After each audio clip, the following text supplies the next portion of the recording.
What's up, guys? Too Many Toys here with the 72 Toyota Landcruiser on I-8 mud. I just got my rocker fully welded and ground down, so looking pretty good. You see it's matching up here. I got a couple holes I gotta finish grinding up here on the quarter, but so yeah, this is where we're at.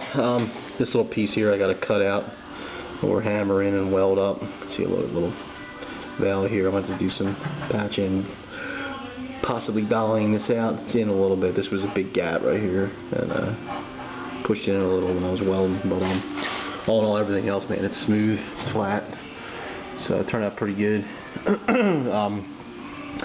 You know, a little advice when you guys are grinding these panels down, because the grinding can be just as hazardous to warping as welding can be if you don't take your time.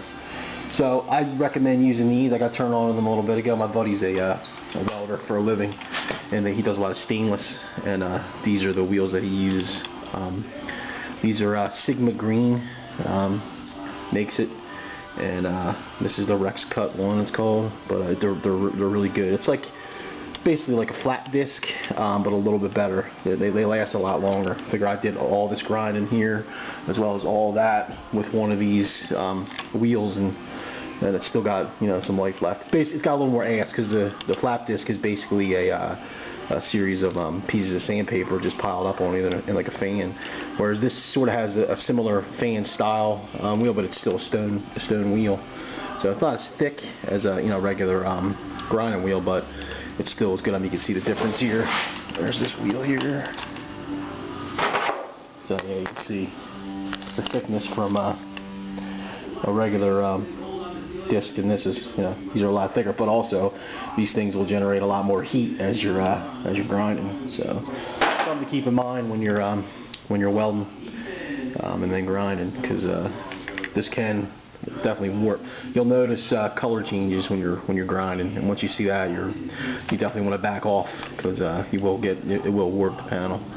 The heat is just like the heat from the MIG welder; it will suck it in, and then you're stuck dollying it out or slide hammering it out. So, but yeah, here we are, man. I'm gonna start the floor, get all this crap out of here. These things become storage compartments here as you're working. So you gotta move your shit around as you're working. So I'm gonna get everything out of here. I'm gonna weld up this floor on this side, and I'm gonna take a break because I don't know if I got enough left in that grinding wheel to clean up these floor pans. So I may actually go start on moving the gas filler, and then I might possibly try to cut this floor, the rear section of floor pan out right here, so I can get ready to butt my new piece up and tack it in, so I know what I got to do next week. And then I want to get to that gas tank, and one of these days, I think it's like I'm lying to myself, I got to get that rear sill I made ground down and fit up, because obviously once I get that quarter panel on there, it's definitely time to get that sill in the back, because then I can start putting the inner sheet metal in for the bed, and then be on my way. So I'm sort of working like this all around this thing, in a sense.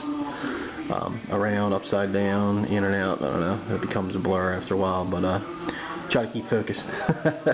It's tough, but I try. I will probably have another update for you once I'm done welding up this floor pan here, and then like I said, I'm probably going to move on to the other side here. So I will have updates. Take care, guys.